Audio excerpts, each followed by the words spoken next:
Hello বন্ধুরা, আজকে আমরা চলে আসলাম সুরপুর উত্তরপাড়া। আর সুরপুর উত্তরপাড়া আমরা পায়ে হেঁটে হেঁটে আসার পর দেখি যে এখানে টাইলস করা মসজিদ এবং সারি সারি গাছ, মানে এই গাছগুলো দেখলে আপনার প্রাণ জুড়ে যাবে যে এত সুন্দর।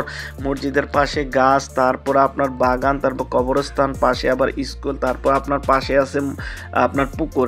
ঠিক আছে, মসজিদের সামনে আমি এখানে গেলাম, এই যে দেখতে পাইতেছেন যে বাগানটা অনেক সুন্দর, এখানে ফুল গাছ লাগানো আছে, মানে আপনি দেখতে আপনার প্রাণ জুড়ে যাবে। ঠিক আছে, এখানে আমি আসলাম মসজিদের সামনে। মসজিদে আসা দেখি যে সম্পূর্ণ টাইলস করা মসজিদ, মানে এত সুন্দর করে মসজিদ বানিয়ে রাখছে যে আপনি দেখলেই কিন্তু আপনার প্রাণ জুড়ে যাবে যে এটা এত সুন্দর মসজিদ, মনে হয় অনেক খরচ করেছে।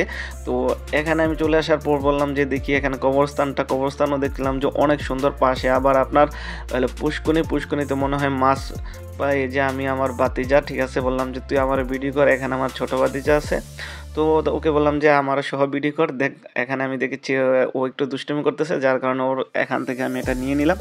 তো ও বসে আছে, আমি ওরে দেখাইতেছি যে এগুলো ভিডিও কর, এখানে এই জায়গাগুলো সুন্দর লাগতেছে। আর ওইদিকে দেখুন কবরস্থান আছে, এখানে এই হলো পুষ্কুনি আছে, মানে এখানে এই জায়গাটা কিন্তু অনেক সুন্দর, আপনি না আসলে বুঝতে পারবেন না। ঠিক আছে, তো অবশ্যই ভিডিওটাতে আমাদের লাইক কমেন্টস করে দিবেন, আমাদের পেজটা ফলো দিয়ে দিবেন, আরও অনেক কিছু জানতে পারবেন, দেখতে পারবেন। যদি ভিডিও ভালো লাগে অবশ্যই শেয়ার করতে ভুলবেন না। ভালো থাকবেন, আসসালামু আলাইকুম।